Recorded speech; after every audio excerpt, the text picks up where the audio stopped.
Señor presidente, señorías, Nafarroa Baik ekarriko du legealdi honetan, napar abertzale zein euskaltzale, napar aurrerako eta ezkertiarren ahotsa diputatuen kongresura, legealdi honetan eta azken 25 urteotan lehenengo aldiz.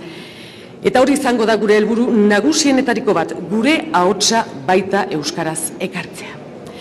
La coalición a la que represento, Nafarroa Bai, comparece en este debate de investidura con el mismo espíritu con el que se presentó en las urnas y que fue refrendado por un importante porcentaje de ciudadanos navarros. El compromiso de exigir y colaborar una nueva manera de hacer política y de recuperar los valores democráticos y de convivencia. Y quiero, señor presidente y señorías, proclamar en este inicio de legislatura nuestro compromiso inequívoco con la paz y el rechazo categórico a cualquier forma de violencia para la consecución de objetivos políticos. Y espero, señor presidente y señorías, de su buen entendimiento el no tener que repetir esta obviedad.